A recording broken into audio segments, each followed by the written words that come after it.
आप mock discuss करें। हाँ जी। अच्छा, सबसे पहले तो हमारे पास जो चीजें कवर होनी है ना, हमने थोड़ा सा डिविडेंड को खत्म करते हैं।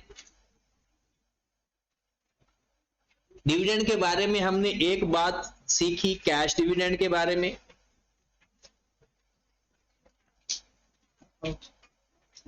इसका मतलब होता है कि कंपनी अपने शेयर होल्डर को कैश फॉर्म में प्रॉफिट का हिस्सा दे देती है, उसे बोलेंगे कैश डिविडेंड। कभी कंपनी के पास पैसे ना होने की तो वजह नहीं होती, कंपनी को खुद पैसा चाहिए होता है, तो बाहर से पैसा अरेंज करने की बजाय जो प्रॉफिट कमाती है वो शेयर होल्डर को नहीं देती और उसको बोनस शेयर दे देती है।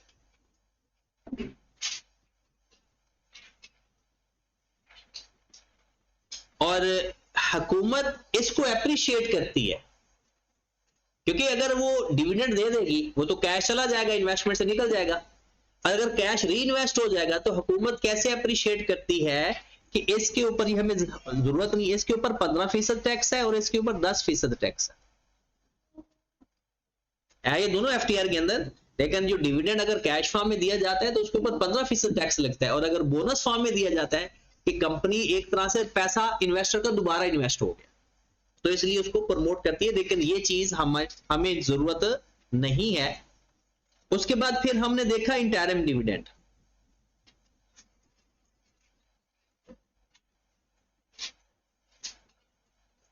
इंटरिम डिविडेंड का मतलब क्या है कि during the year dividend director दे देते हैं मैनेजमेंट, और ये मिड ऑफ द ईयर हो सकता है, किसी क्वार्टर पे हो सकता है, साल के दौरान कभी भी, और इसमें मेंबर्स की अप्रूवल की भी जरूरत नहीं होती।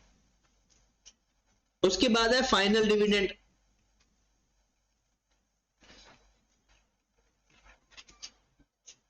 ये कब दिया जाता है? Eight the end of the year, after the end of the year. साल खत्म हो जाता है, अगला साल शुरू हो जाता है, ऑडिट वगैरह हो रहा होता है, ऑडिट कंप्लीट होने के बाद मीटिंग होती है, एजीएम होती है, एनुअल जनरल मीटिंग, उसके अंदर उनकी अप्रूवल की भी जरूरत होती है।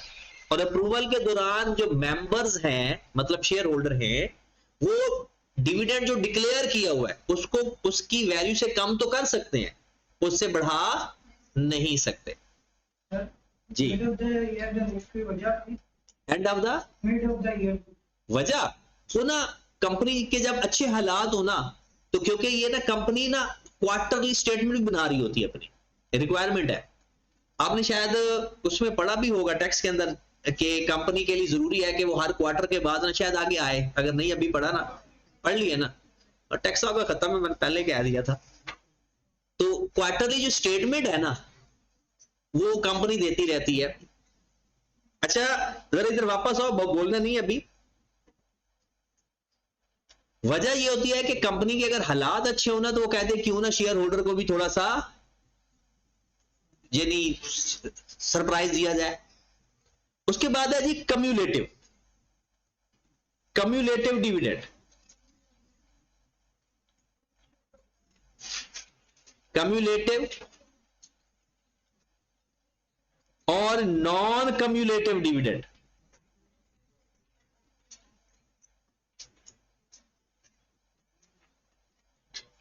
कम्युलेटिव और नॉन कम्युलेटिव डिविडेंड। अच्छा, पहले तो बड़ी डिटेल में हमारी बुक में डिस्कस किया हुआ था, लेकिन जो करंट बुक है ना उसने सीधा सीधा इसकी अकाउंटिंग बताई है, लेकिन डिटेल नहीं बताई। मैं आपको थोड़ा सा बता देता हूं। कम्युलेटिव डिविडेंड होता यह है कि कभी कभी कंपनी अपना जो डिविडेंड है डिक्लेयर करने के बाद भी डिक्लेयर कर दिया, पे कर दिया। कभी कभी कंपनी कहती है कि ऐसा है कि अभी इस साल हम डिविडेंड नहीं देते, अगले साल एक साथ ही दे देंगे। तो क्या लफ्ज बना? कम्युलेटिव। और कभी कभी कंपनी कहती है कि इस साल डिविडेंड नहीं देते, अगले साल जो अगले साल का वही दे देंगे, मतलब इस साल को अगले के साथ कम्युलेट नहीं करते। अगर तो कम्युलेटिव डिविडेंड क्वेश्चन के अंदर हो तो हमने इसकी अकाउंटिंग जरूर करनी है, चाहे डिविडेंड डिक्लेयर हो या डिक्लेयर ना हो। तो अकाउंट फॉर लिख लो। अकाउंट फॉर का मतलब है अकाउंटिंग करनी है इसकी। Account for even declared or not. Cumulative dividend चाहे डिक्लेयर हो या डिक्लेयर ना हो, आपने उसको रिकॉर्ड करना ही करना है, जो उसकी अकाउंटिंग एंट्री आ जाए, जो भी करना हो जरूर करना। नॉन कम्युलेटिव अकाउंट फॉर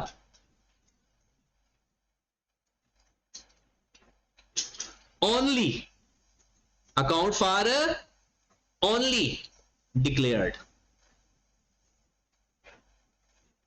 अगर डिक्लेयर होगा तो non cumulative dividend account for होगा, उसकी एंट्री पास करनी है, प्लस करना है, माइनस करना है, जिधर भी लिखना है। और अगर डिक्लेयर नहीं होगा तो फिर उसकी अकाउंटिंग भी नहीं होगी, ना उसकी एंट्री होगी, उसको कंसीडर भी नहीं करना। फिर कम्युलेटिव कंसीडर करना है डिक्लेयर आर नॉट, और non cumulative only consider when declared. ठीक होगी बात। उसके बाद अब जरा इसको आपने अपनी बुक से जब पढ़ना है, शेयर कैपिटल के बारे में हमने बात कर दी कंप्लीट। ऑर्डिनरी शेयर्स की भी क्लास बात हो गई थी, रिडीमेबल इररिडीमेबल की भी बात हो गई थी, कैपिटल रिजर्व हो गया, रेवेन्यू रिजर्व हो गया।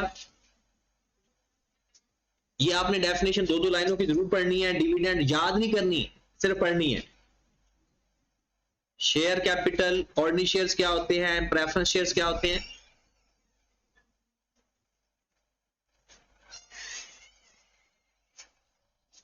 इसमें से एमसीक्यूज बन चुका है पहले। कैपिटल रिजर्व, इसमें से पहले एमसीक्यूज बन चुका है।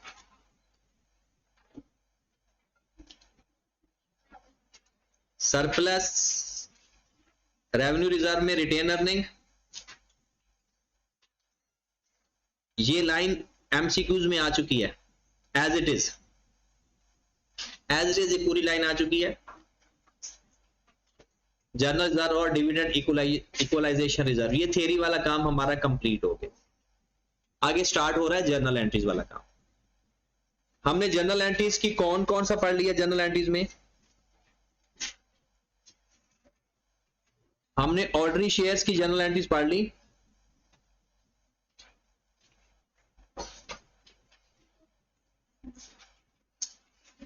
राइट शेयर, बोनस शेयर भी पढ़ लिया, डिविडेंड की एंट्रीज भी हमने पढ़ ली। हम रिजर्व को डिस्कस कर रहे थे, ठीक है। अब हम अगली एंट्रीज की तरफ चलते हैं। अगली एंट्रीज आएंगी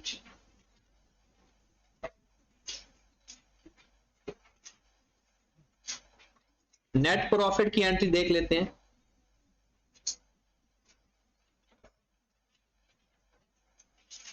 नेट प्रॉफिट की एंट्री पास होगी मेरे भाई SOCI debit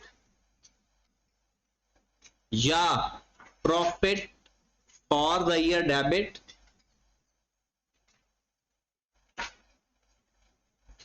retained earning credit.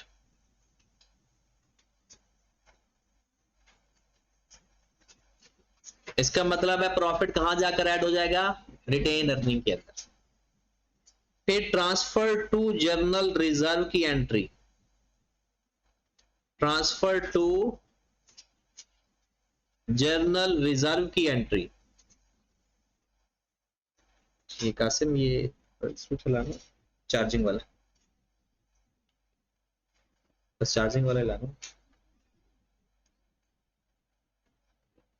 नहीं, जा उसको ना उसमें से निकाल के लगा दो। अगर वो जगह है इस तरह की बनी हुई तो उसको निकाल, कांच को निकाल के लगा दो। हाँ, okay. Transfer to general reserve. General reserve के ट्रांसफर की क्या एंट्री होगी भला। जनरल रिजर्व में ट्रांसफर करना है तो जनरल रिजर्व हो जाएगा क्रेडिट और रिटेन अर्निंग हो जाएगा डेबिट, क्योंकि रिटेन अर्निंग में से माइनस करके जनरल रिजर्व में ट्रांसफर करना है। तो एंट्री क्या पास होगी, रिटेन अर्निंग डेबिट,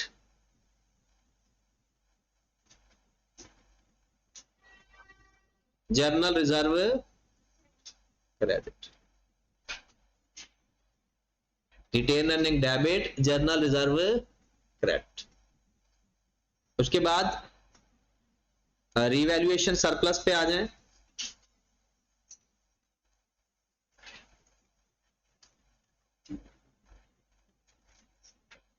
अच्छा, ये तो IAS 16 है। आपको जब भी कोई परेशानी हो ना कि हमने रीवैल्यूएशन सरप्लस के कॉलम में प्लस करना है, माइनस करना है, क्या करें? अब एंट्री पास कर दी होगा। अगर रीवैल्यूएशन सरप्लस डेबिट हो रहा है तो जाकर माइनस कर देना, और अगर क्रेडिट हो रहा है तो जाकर प्लस कर देना। इसकी तो नंबर ऑफ एंट्रीज बनती है ना। एक एंट्री इसकी ये बनती है PPE टू रीवैल्यूएशन सरप्लस। एक एंट्री कुछ ऐसे भी बनती है PPE डेबिट HPL और रीवैल्यूएशन सरप्लस, जिसे OCI कहते हो, क्रेडिट। ऐसी भी एंट्री बन सकती है इसकी कि पहले जो लॉस पड़ा हुआ पहले वो रिवर्स किया, फिर उसके बाद सरप्लस लिखा। अगर कोई एसेट बेच देते हैं और उसका सरप्लस पड़ा हो, अगर कोई एसेट बेच देते हैं और उसका सरप्लस पड़ा हो, तो उसकी एंट्री क्या पास करते हैं? Revaluation surplus debit, retained earning,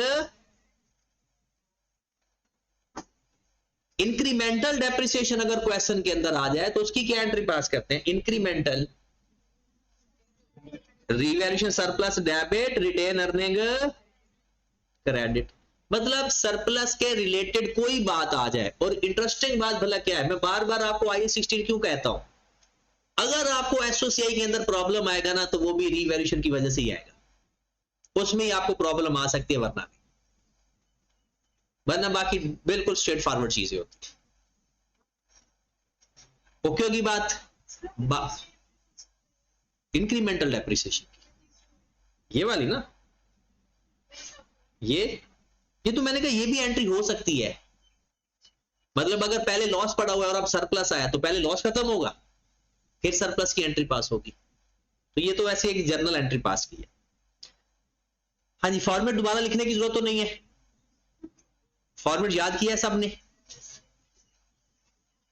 लिखवा लूं कल का जो फॉर्मेट है कंप्लीट है। हाँ याद है, ये भी करना है तो फिर याद करेंगे। चलो आइडिया तो है ना। चले आज क्वेश्चन पे चलते। अच्छा, जो आपका कल का काम है ये 2 पेज ओके करने, और उसके बाद पहली 8 एग्जांपल, यहां से एग्जांपल नंबर, ये छोटी छोटी है जर्नल एंट्रीज वाली, जो हमने पढ़ा है ना उसकी जर्नल एंट्रीज है अमाउंट फॉर्म में। 8 बेसिक एग्जांपल, ठीक है, ये आपने करनी है। और अभी हम एक क्वेश्चन पे जाते हैं। ये हर एक की वो जो डिविडेंड की एंट्री, सारी पिछली एंट्रीज लिखी हुई है इसमें।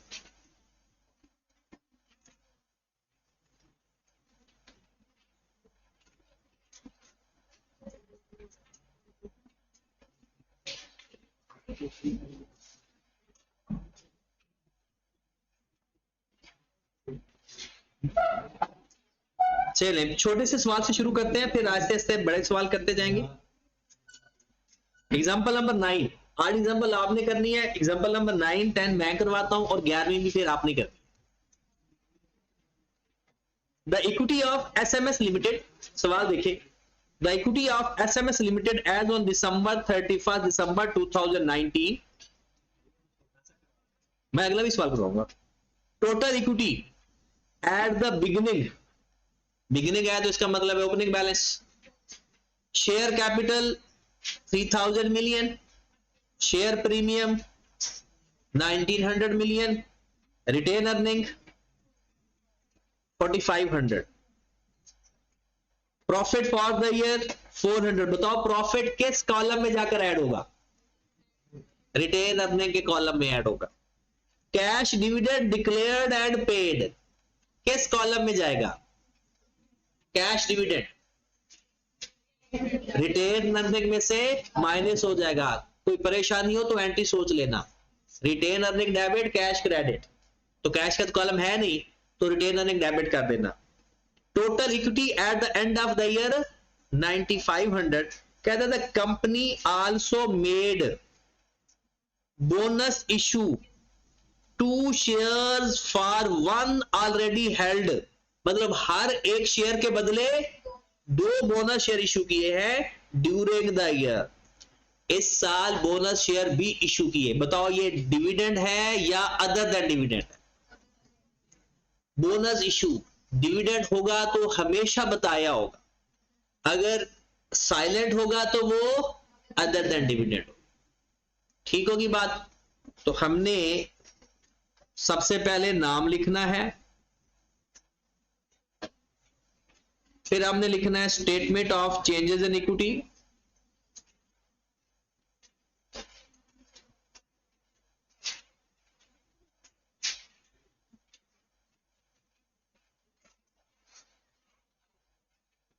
फिर हमने लिखना है फॉर द ईयर एंडेड,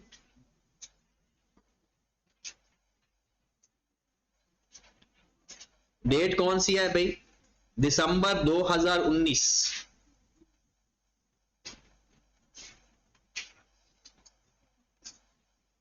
सबसे पहले अपने कॉलम लिखने हैं, जो कॉलम आपको चाहिए, इक्विटी के कॉलम लिखने हैं। सबसे पहले क्या लिखें? शेयर कैपिटल,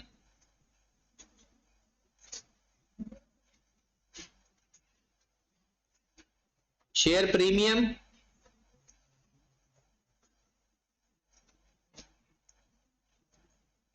जनरल रिजर्व है क्वेश्चन के अंदर? प्रेफरेंस शेयर्स भी नहीं थे, जनरल रिजर्व भी नहीं है, retain earning,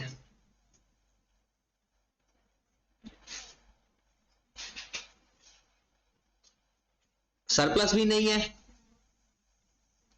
total rupees in million. ये है इसका हेडर। जो चीजें, जितने कॉलम इन्वॉल्व है वो कॉलम लिख लेंगे, और जो कॉलम मैंने आपको लिखवाया यही मैक्सिमम कॉलम है इसके। कल जो लिखवाए, आज वाले नहीं, कल वाले। ओपनिंग बैलेंस या बैलेंस एट, किस डेट का बैलेंस आपको गिवन है? 1/1/2019। शेयर कैपिटल का बैलेंस कितना है? 3000। शेयर प्रीमियम का कितना है? 1900। रिटेन अर्निंग का कितना है?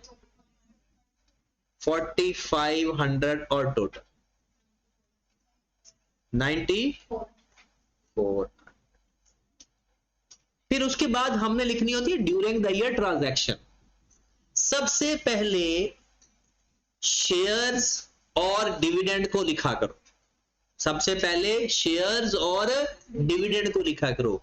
एंड पे जाकर प्रॉफिट, रीवैल्यूएशन, सरप्लस की एडजस्टमेंट किया करो। 2 हिस्से बना लो। पहले कोई शेयर इशू किए हैं, कोई डिविडेंड दिया है, वो लिख लिया करो डेट के हिसाब से, और एंड पे, क्योंकि प्रॉफिट तो at the end of the year ही होता है ना। तो सबसे पहले बोनस शेयर्स,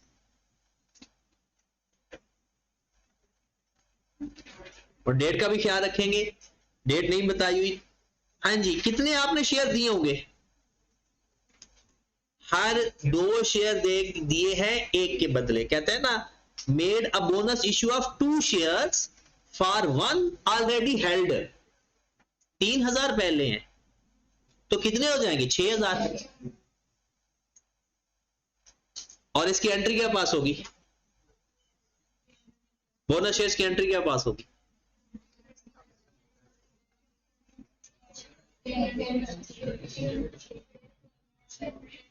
बोनस शेयर की एंट्री। अच्छा, ये पहले बताओ, डिविडेंड है या अदर देन डिविडेंड है? अदर देन डिविडेंड है। आपके पास शेयर प्रीमियम पड़ा है 1900। एंट्री पास होनी चाहिए थी originally share premium debit. Paper में तो एंट्री पास ना करना ना, रिटेन अर्निंग भी डेबिट और share capital credit. Share capital credit होगा 6000 से। शेयर प्रीमियम कितना पड़ा हुआ है 1900, तो उससे ऊपर कहां से पैसे कवर करेंगे रिटेन अर्निंग में से। कितना 4100। शेयर कैपिटल क्रेडिट 6000 से, शेयर प्रीमियम डेबिट 1900 से, रिटेन अर्निंग 41। एंट्री पूरी शेयर प्रीमियम से ही होनी चाहिए थी, लेकिन शेयर प्रीमियम उतना है नहीं। अब मुझे बताओ इन कॉलम में प्लस माइनस करवाना है आपने। शेयर कैपिटल में 6000 ऐड, शेयर प्रीमियम में से 1900 माइनस, रिटेन अर्निंग में से 4100 माइनस, और टोटल में कुछ भी नहीं आएगा क्योंकि टोटल करोगे तो नील ही आएगा। नेट प्रॉफिट या प्रॉफिट फॉर द ईयर कितना है प्रॉफिट 400। 400 किधर चला जाएगा रिटेन अर्निंग में, कैश डिविडेंड। कैसे कैश डिविडेंड पहले लिख लेना चाहिए था। कैश डिविडेंड रिटेन अर्निंग में से जाकर माइनस हो जाए। हमारे पास कंप्लीट हो गया statement of changes in equity. Balance at 31 दिसंबर 2019। टोटल कर ले 9000, नील 4500 में से 4100 माइनस कर दिया, 400 ऐड करके 300 माइनस कर दिया 500, और टोटल कितना आ गया 9500। ये आपकी statement of changes in equity है, छोटी सी इक्विटी है।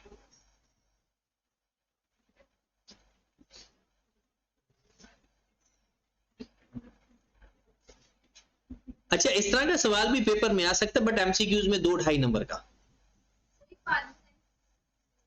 आप करवाते हैं तो क्वेश्चन आसान लगते हैं, आप आसान क्वेश्चन करवाते हैं। अगर मैं यही आपको दे दे तो आपको मुश्किल लगना। नियत पे भी डिपेंड करता है। घर जाकर पढ़ा करो थोड़ा सा। चले, अच्छा मुश्किल सवाल करवा देता। क्वेश्चन नंबर 10 पे है। Question number 10। अच्छा, आपका जो होमवर्क है ना, पहले 8 एमसी वो बेसिक एग्जांपल्स, वो तो हर एक की जनरल एंट्री पास करनी है, और क्वेश्चन नंबर 11, ठीक है। क्वेश्चन नंबर 10 में करवाने लगा। 10 और 11 एक जैसे। अब ये ना कह देना कि 10 आसान है 11 मुश्किल है, क्योंकि मैंने 11 करवा दिया तो फिर आपको 10 मुश्किल लगता है। चलिए क्वेश्चन पे आए। अच्छा सवाल है और फुल फ्लैज क्वेश्चन है, इतना बड़ा और अच्छा सवाल है नहीं इसके अंदर। M&K is in the manufacturing and sale of yarn product. MKL year end 31 December. Requirement जाकर पढ़ते हैं। Prepare statement of changes in equity for the year ended December 2019 including comparative. क्या पता है इंक्लूडिंग कंपैरेटिव का मतलब क्या है? पिछले साल की स्टेटमेंट भी बनानी है, 2019 की भी बनाएंगे और 2018 की भी बनाएंगे। और यहां पर 1-2 कॉन्सेप्ट भी सीखने हैं इस सवाल के अंदर, वो आपने लिख लेने हैं किसी अपने कॉन्सेप्ट लिस्ट के अंदर जहां आप लिखते हो। अच्छा, वो भी कुछ होता है। हाँ जी। अच्छा, हमने 2019 और 2018 की statement of change in equity बनानी है, तो बनाए जरा। चलो चलते हैं, 2 कॉन्सेप्ट इसके साथ ही सिखा देने हैं मैंने। M&K हेडिंग देते हैं,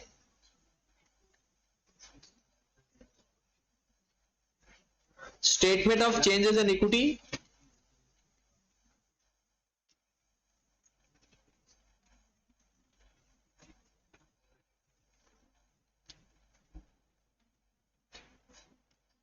डेट कौन सी लिखेंगे, 18 की 19 की? फॉर द ईयर एंडेड दिसंबर 19,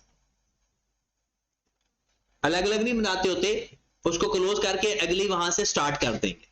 मतलब 2018 क्लोज करेंगे तो वो कैरी ऑन हो जाएगा 2018 का, और 2019 का वही ब्रॉड ऑन हो जाएगा, तो उससे आगे ही स्टार्ट कर देंगे। तो सबसे पहले हेडिंग देख ले कौन कौन सी है। शेयर कैपिटल भी है, शेयर प्रीमियम है, जर्नल रिजर्व है, रिटेन अर्निंग भी है, रीवैल्यूएशन सरप्लस भी, ऑलमोस्ट काफी चीजें हैं। Share capital,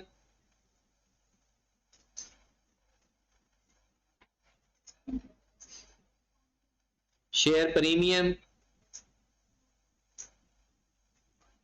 journal reserve, retain earning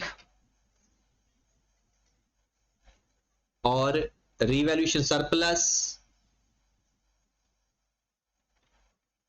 total. Total required नहीं है, चलो उसने मना कर दिया तो हम भी मना हो जाते।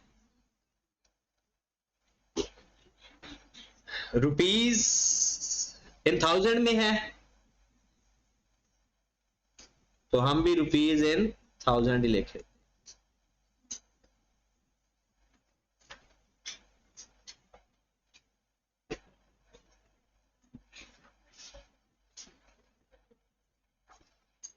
सबसे पहले ओपनिंग बैलेंस लिखेंगे।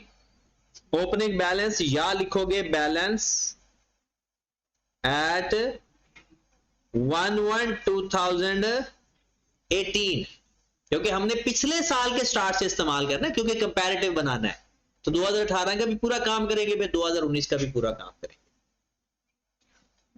हाँ जी, बैलेंस एक दफा पढ़ के फिर मुझे लिखवा देना। 25,000 है शेयर कैपिटल का, शेयर प्रीमियम 7500 है, जर्नल रिजर्व 750 है, रिटेन अर्निंग 18,250 है, सरप्लस 1500 है, और नीचे लिखा हुआ है MKL revalued non current assets on December 2017, पिछले साल के एंड पे रीवैल्यू हुआ।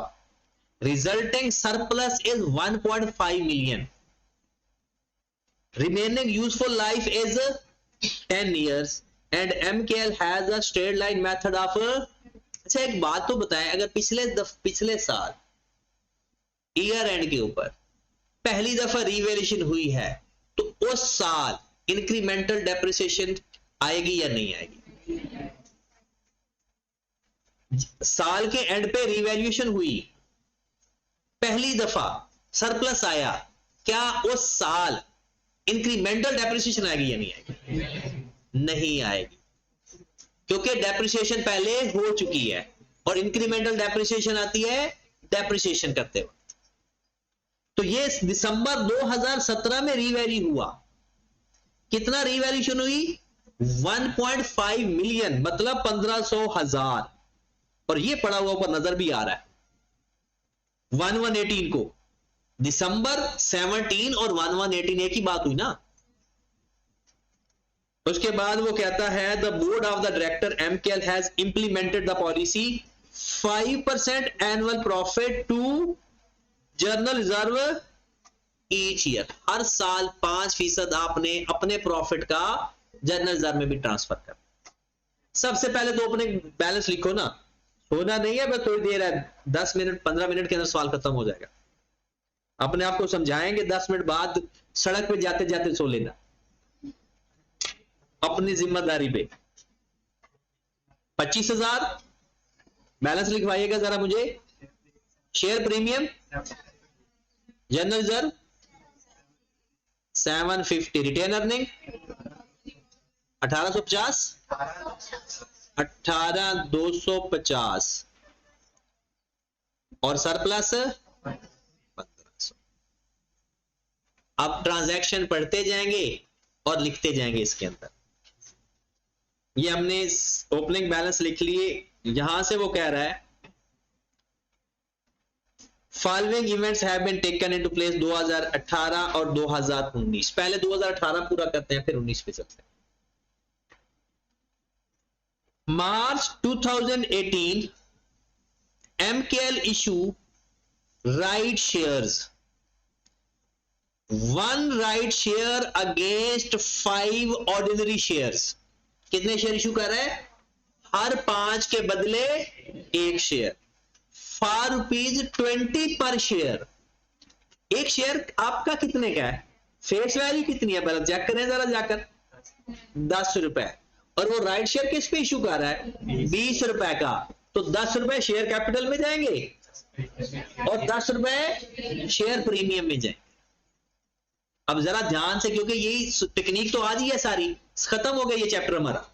इसी सवाल के बाद आपने बस सवाल करने हैं, तो इसलिए ध्यान से ये सीखना है कि कौन कौन से ट्रिक्स मैं बता रहा हूं। जब भी आप लोगों के पास शेयर की वैल्यू गिवन हो, आप लोग नंबर ऑफ शेयर फाइंड करना।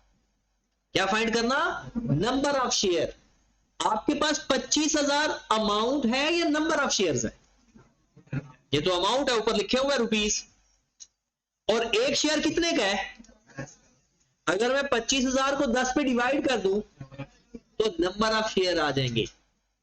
अब दोबारा मुझे खुद बता दें, उसने ये जो शेयर इशू किया है 1 right share against 5 ordinary share, ये अमाउंट के अगेंस्ट है या शेयर के अगेंस्ट है? तो हमें भी नंबर ऑफ शेयर है।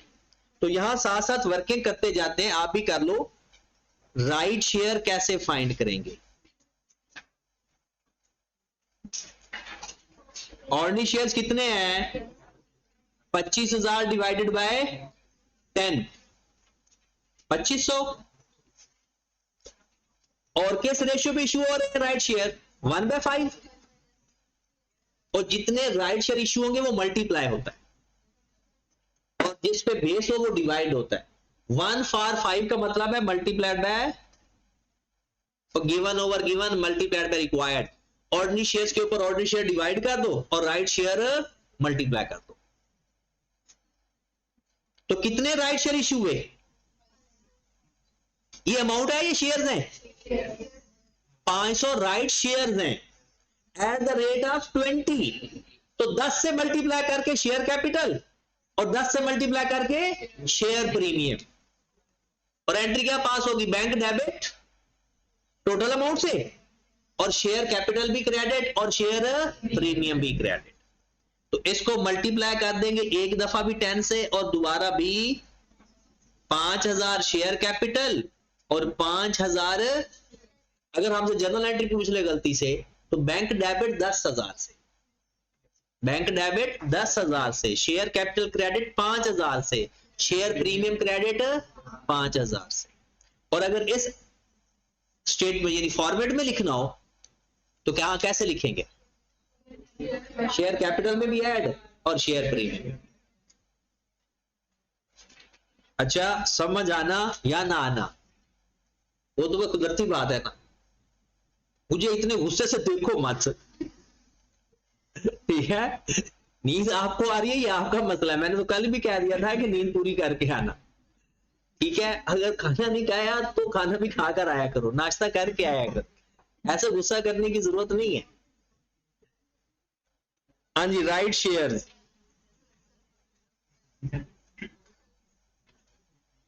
हाँ जी, कितने राइट शेयर्स हैं? 5,000 यहां पर ऐड, यहां पर अमाउंट ऐड करेंगे 5,000 यहां, और टोटल उसने कहा नहीं। हाँ जी, मैं टेक कर दूं इस ट्रांजैक्शन को? ओके, सबको समझ लग गई अच्छी तरह? समझना जरूरी है। कोई सो गया तो बता दे, मैं दोबारा बता देता हूं। हाँ, नहीं समझ लगी? ऐसे सोए भी समझ लग जाती है। Number 2, board of director MKL approved interim dividend. अब इंटरिम डिविडेंड आपको पता है, इसके वो भी जरूरत नहीं है, अप्रूवल की भी जरूरत नहीं। 2.25 per share for the half yearly ended June 2018। मैंने कहा था ना, मैंने आपको क्वेश्चन के दौरान 2 कॉन्सेप्ट सिखाने। तो पहला कॉन्सेप्ट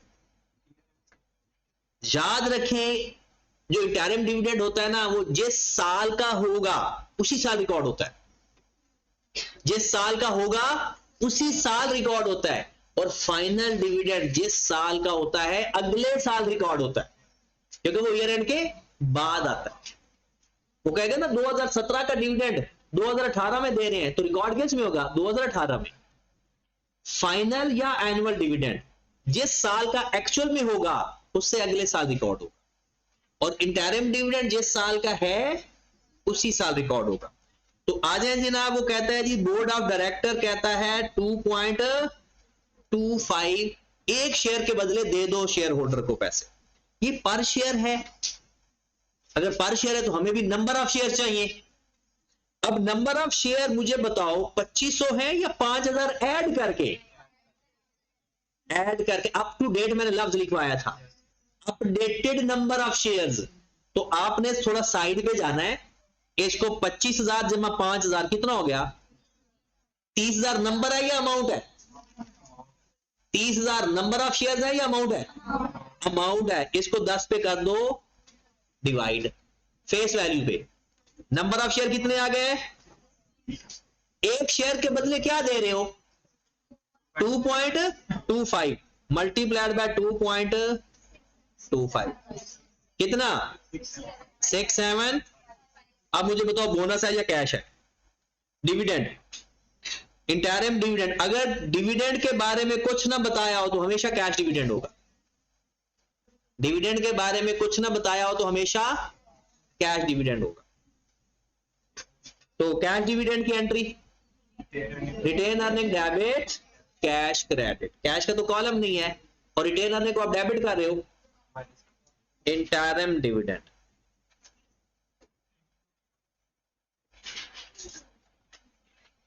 कितना माइनस करवाना था? 6,750। ये भी ओके हो गया। Profit for the year ended December 2018 10.25। Profit for the year, profit किधर जाता है? 10,250 क्योंकि मिलियन में लिखा हुआ है ना, और हम 1000 में कर रहे हैं।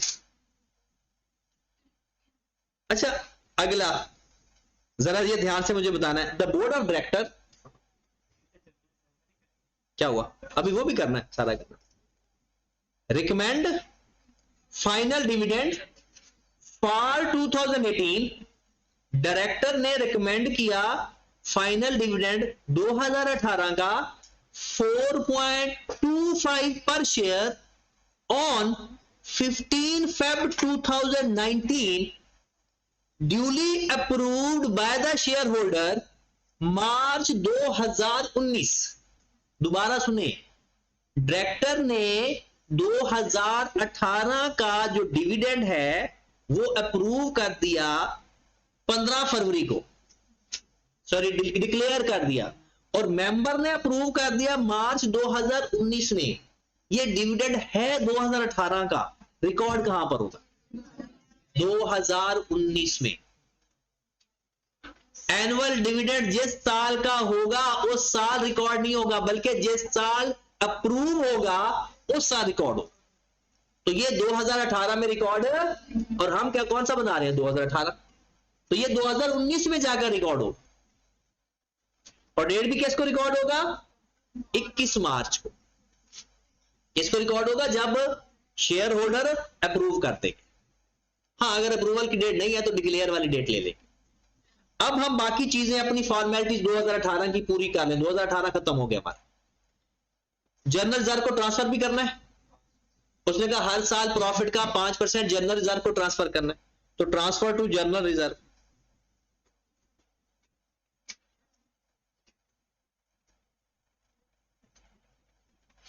$10,250 का 5% लो, 10,250 का 5% लो, कितना?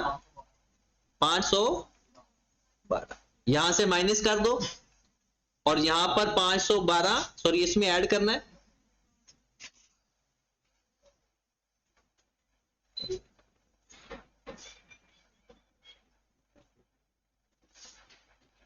$512 यहां ऐड कर देंगे, 512 यहां माइनस कर देंगे, और टोटल का कॉलम वैसे ही नहीं, सॉरी 0.5 भी है।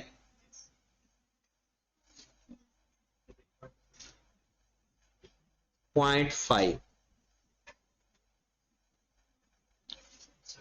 जी शेयर होल्डर 5 शेयर नहीं करता 5 शेयर कौन सी डेट देते हैं क्या शेयर होल्डर 5 शेयर नहीं करता ठीक है कौन सी डेट डेट कौन सी लेते हैं या अमाउंट अमाउंट तो 4.25 तो अप्रूवल की डेट लेनी है डेट अप्रूवल की लेते हैं शेयर होल्डर की डायरेक्टर तो डिक्लेयर करता है अप्रूव तो शेयर होल्डर ही करेगा तो जब तक अप्रूव नहीं होगी तब तो अमाउंट सर्टन ही नहीं है तो पता नहीं कौन सी अमाउंट वो कम करते हैं या नहीं करते तो जब तक सर्टेनिटी नहीं होगी कॉस्ट मेजर्ड रिलायबल हम ये हर जगह पढ़ते हैं चले जी उसके बाद नेक्स्ट आ जाए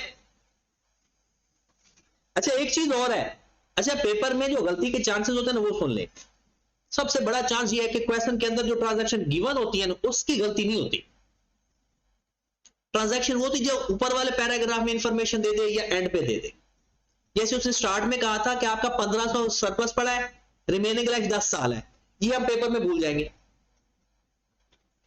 जनरल रिजर्व 5 साल हर साल ट्रांसफर करना है ये भूल जाएंगे क्योंकि उसने एक दफा बता दिया ट्रांजैक्शन पढ़ पढ़ के रिकॉर्डिंग कर लेता है बता जो एक दफा इंफॉर्मेशन बता दी गई है वो भूल जाता है तो एक तो ट्रांसफर किया दूसरा अगर आपके पास 1500 का सरप्लस पड़ा हुआ है रिमेनिंग लाइफ 10 साल है तो हर साल इंक्रीमेंटल डेप्रिसिएशन भी तो आती रहेगी अनटिल एंड अनलेस के दोबारा सरप्लस ना आ जाए या लॉस ना आ जाए तो इंक्रीमेंटल डेप्रिसिएशन 1500 को 10 पे डिवाइड करो एंट्री बताओ इंक्रीमेंटल डेप्रिसिएशन की entry surplus debit retained earning credit तो रिटेन अर्निंग में ऐड ये हमारा 2018 का साल कंप्लीट हो गया जब भी किसी जगह फंसने लगो ना एंट्री पास कर दिया करो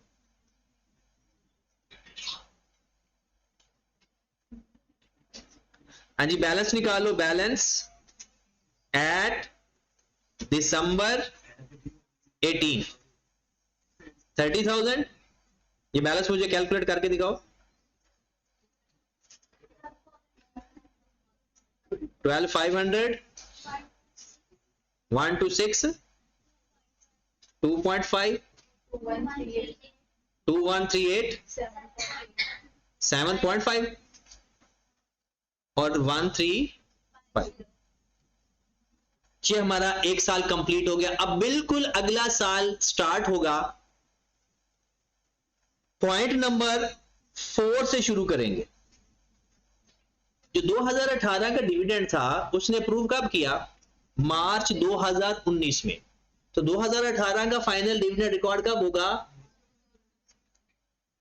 रेट क्या चल रहा है 4.25 याद रखें डिविडेंड अगर परसेंटेज में गिवन है तो अमाउंट पर अप्लाई करना और अगर डिविडेंड पर शेयर है तो नंबर ऑफ शेयर पे अप्लाई करना दोबारा सुने डिविडेंड अगर परसेंटेज फॉर्म पर हो तो अमाउंट पर अप्लाई करना और अगर डिविडेंड पर शेयर हो तो नंबर ऑफ शेयर पे अप्लाई करना गॉट इट तो एनुअल डिविडेंड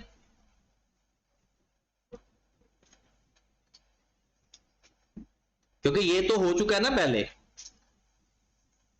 अब 4.25 पर शेयर है तो 30,000 पर अप्लाई होगा या पहले नंबर ऑफ शेयर फाइंड करेंगे पहले नंबर ऑफ शेयर फाइंड करेंगे 30,000 डिवाइडेड बाय 10 पेपर में तो ये कैलकुलेशन नहीं करने ये आपको समझाने के लिए की जाती है मल्टीप्लाइड बाय 4.25 अमाउंट बताएं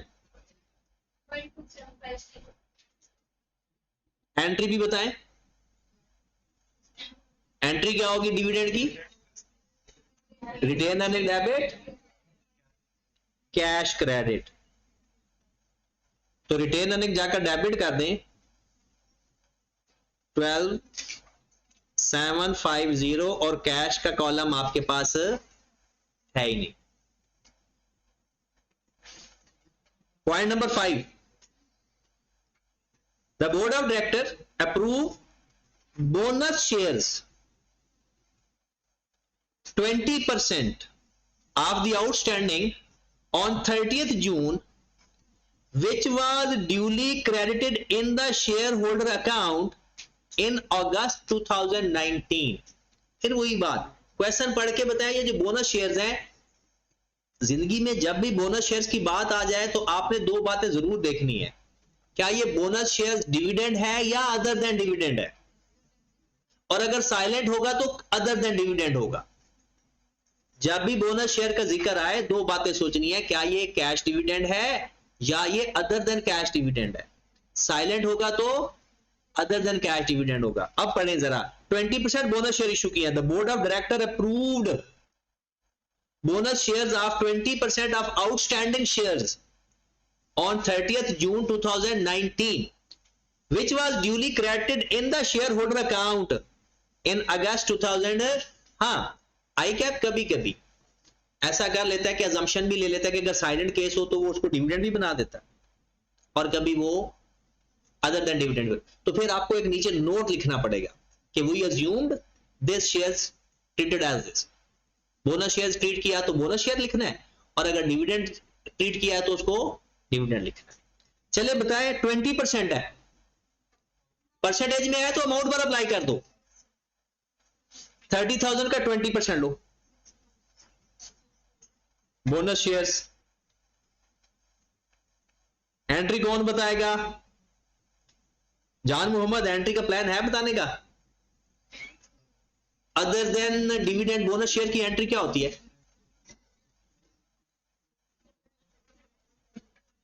हाँ चलो, share premium debit, share capital credit. Share premium debit, share capital credit, ये नहीं है तो और कौन सी है? वो तो मेरे भाई बात सुनो, वो तो डिविडेंड की है। बोनस शेयर की दो एंट्रीज हमने लिखी, डिविडेंड की लिखी retain earning to share capital, और other than share premium to share capital. दोबारा लिख दूं? असद आप बताओ जरा, share premium debit, share capital credit. Share premium debit तो 30,000 का 20% लो, तो शेयर कैपिटल में ऐड, शेयर प्रीमियम में से माइनस। अब आ जाओ, एक और अच्छी चीज आ गई। The board of director approved interim cash dividend 1.25 पर शेयर, थर्ड क्वार्टर एंडेड सितंबर 19। 1.25 इंटरिम डिविडेंड है, क्या इसके अप्रूवल की जरूरत है? नहीं। पर शेयर है तो नंबर ऑफ शेयर चाहिए। यहां पर मुझे ये बताओ, 30,000 के नंबर ऑफ शेयर फाइंड करूं या 6,000 ऐड करके? 6,000 36,000, 36,000 को 10 पे डिवाइड करो, 3600 मल्टीप्लाइड बाय 1.25 इंटरिम डिविडेंड। और इसकी एंट्री क्या पास होगी? अब ना सोकर सारा टाइम गुजारे तो कल ध्यान से पढ़ के आना। मैंने कल आते ही सबकी 5-5 मिनट की प्रेजेंटेशन लेनी है बोर्ड पे, ये बात याद रखें, और सारी एंट्रीज यहां पर रिवाइज करवा दें, और कोई एक्सक्यूज नहीं होगा। हाँ जी, इंटरिम डिविडेंड कितना फाइंड किया? 4,500। उसके बाद profit for the year 12,500 profit, retained earning में जाकर ऐड कर देंगे, ट्रांसफर भी कर दे साथ ही ताकि भूल ना जाए ना। ट्रांसफर टू जर्नल रिजर्व 12,500 का कितने परसेंट ट्रांसफर करना है? तो करो, बताओ जरा, 5% कितना? 625। इंक्रीमेंटल डेप्रिसिएशन का कोई हुआ या चल रहा है? चलेगा जब तक वो ये ना कह दे कि दोबारा रीवैल्यू हो गया, तब तक इंक्रीमेंटल डेप्रिसिएशन, और उसकी एंट्री क्या होती है? Revaluation surplus debit, retained earning, आखिरी बात, और ये सरमद बताएगा। Board of director recommend final dividend for the year 19 ₹5 per share on 15th Feb 2020 which was duly approved by the shareholder मार्च 2020 क्या करेंगे? हाँ जी, आपसे पूछा। नेक्स्ट ईयर में चला जाएगा। ये 2019 में रिकॉर्ड ही नहीं होगा, तो हमारा क्वेश्चन कंप्लीट होगा। विद कंपैरेटिव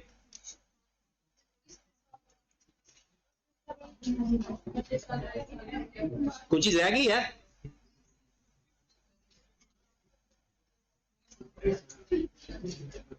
हमारे पास आ जाएगा क्लोजिंग बैलेंस या बैलेंस एट दिसंबर 19, 36,000। 12,500 में से 6,000 माइनस कर दिया। 1262.5 में से 625 माइनस किया, सॉरी प्लस करना है। 188.7.5 और रिटेन अर्निंग का टोटल बता दे। 16,2.5 और 1350 में से 150 माइनस कर दिया। ये आपके पास statement of change in equity का एक आसान बट कंप्रीहेंसिव क्वेश्चन। अब कल का हमारा होमवर्क में लगा है 8 एग्जांपल की जनरल, वो जनरलिटीज है एक और मेन क्वेश्चन 11 है, तो बेसिक एग्जांपल हमारी खत्म होगी। अच्छा, जो क्वेश्चन नहीं करके आएगा उसके पास 2 ऑप्शन है, या वो है ही ना, और अगर आ जाता है और क्वेश्चन नहीं करके आता वो आपको पता ही है। हाँ जी, गर्मी में ना आपको लस्सी बनाकर पिलाएंगे।